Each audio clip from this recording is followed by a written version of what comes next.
Hello friends, welcome to my YouTube channel. मैं नंदिनी। आज मैं आप लोगों को एक नया टॉपिक पढ़ाऊंगी, नए टॉपिक के बारे में एजुकेट करूंगी।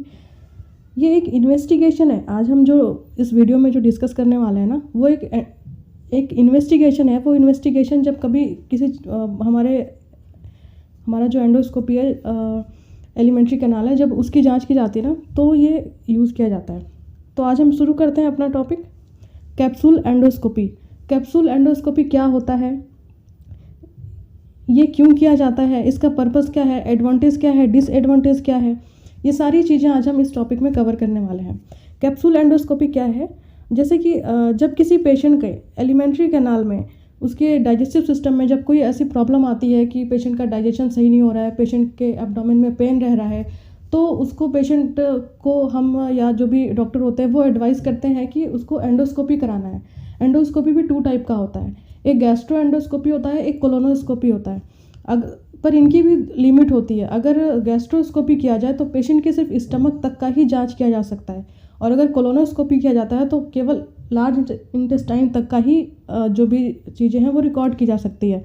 तो इसी के बेस पे एक डिवाइस रेडी किया गया था। उस डिवाइस का नाम है कैप्सूल एंडोस्कोपी। ये कैप्सूल एंडोस्कोपी क्या होता है? ये बहुत एक छोटा सा डिवाइस है जिसके अंदर टीनी वायरलेस कैमरा फिट होता है। ये हाईली मेगा पिक्सल इमेज को, पिक्चर को कैप्चर करता है। वैसा एक छोटा सा डिवाइस बनाया गया। उसकी साइज़ होती है 26 mm इंटू 11 mm की इसकी साइज़ होती है। बिल्कुल कैप्सूल के लाइक इसकी साइज़ है। वो इस कैप्सूल को जब भी पेशेंट कभी अगर हॉस्पिटल आता है और वो अपनी ये एलिमेंट्री कैनाल से रिलेटेड कोई प्रॉब्लम बताता है, तो वहाँ पे इन्वेस्टिगेशन के तौर पे उसे एक कैप्सूल दिया जाता है। इस कैप्सूल को, कैप्सूल एंडोस्कोपी को, वो पानी के साथ निगलता है और फिर वो अपने घर जा सकता है। उसे हॉस्पिटलाइज होने की ज़रूरत नहीं है। फिर जैसे जैसे वो कैप्सूल उसके इसोफेगस से स्टमक में, स्टमक से स्मॉल इंटेस्टाइन में, स्मॉल इंटेस्टाइन से लार्ज इंटेस्टाइन में, जैसे जैसे वो मूव होता है ना, जैसे हमारा कोई भी फूड है वो हमारे बॉडी में जैसे जैसे मूव हो रहा है, वैसे वैसे वो कैप्सूल भी मूव होता रहता है। देन नेक्स्ट डे अगर उसके वो फीकस या उसके स्टूल के साथ वो चीज़ कैप्सूल बाहर आ रहा है, तो इसमें फिर पेशेंट को ध्यान भी देना होता है, उस पर्सन को ध्यान देना होता है कि वो कैप्सूल उसके स्टूल के साथ बाहर आ गया है। वो कैप्सूल उस हॉस्पिटल में इन्वेस्टिगेशन डिपार्टमेंट में देना होता है। वहाँ पे क्या होता है कि कैप्सूल को वो थ्रो कर देते हैं। बाद में उसके अंदर जो चिप होती है, उस कैप्सूल के अंदर जो जहाँ पे वायरलेस कैमरा और मेगा क्रिस्टल कैमरा जो भी फिट है वहाँ पे इमेज कैप्चर कर रहा है, उस चिप को वो अपने मॉनिटर में लगाते हैं और उस मॉनिटर के थ्रू सारा चीज़ डॉक्टर देखता है कि कैसे कैसे उसके इसोफेगस में गया, स्टमक में गया, इंटेस्टाइन में गया, कैसे कैसे वो कैमरा जो मूव हुआ है, और वो सारा इमेज को शो करके उस एक छोटे से चिप में रिकॉर्ड कर लेता है।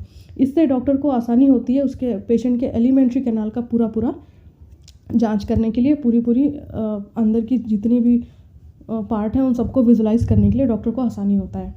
तो हमने देख लिया कि कैप्सूल एंडोस्कोपी का पर्पस क्या है। अब हम जानते हैं इसके एडवांटेज एंड डिसएडवांटेज क्या है। कैप्सूल एंडोस्कोपी के एडवांटेज ये हैं कि इसमें पेशेंट को कोई पेन नहीं होता, कभी भी कोई दर्द नहीं महसूस करना होता। वो बच्चा हो या बड़ा हो, बड़े आराम से कैप्सूल एंडोस्कोपी के द्वारा उसकी जाँच की जा सकती है। और सेकेंड एडवांटेज ये है कि पेशेंट को 7-8 घंटे के लिए या कितने भी टाइम के लिए वो हॉस्पिटलाइज नहीं हो रहा है, उसको कोई बहुत ज़्यादा ऐसे एनपीओ रख के उसका इन्वेस्टिगेशन में टाइम लगे, पेशेंट को हॉस्पिटलाइज रहे, ऐसा कुछ नहीं है। वो पेशेंट जस्ट एक कैप्सूल सॉलो करेगा और वो अपने घर जा सकता है। ये एडवांटेज है।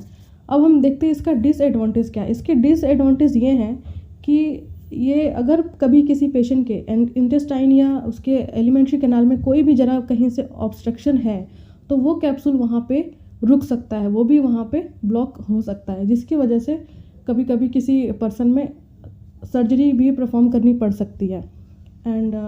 और एक सेकंड डिसएडवांटेज ये है कि ये काफ़ी कॉस्टली है। अगर हम नॉर्मल गैस्ट्रोस्कोपी या कोलोनोस्कोपी की बात करें तो 4 से 5 हज़ार में वो हो जाता है, लेकिन अगर कैप्सूल एंडोस्कोपी की बात करें तो वो 20 to 25,000 तक का भी कॉस्ट जाता है। तो ये बहुत ही कॉस्टली भी होता है।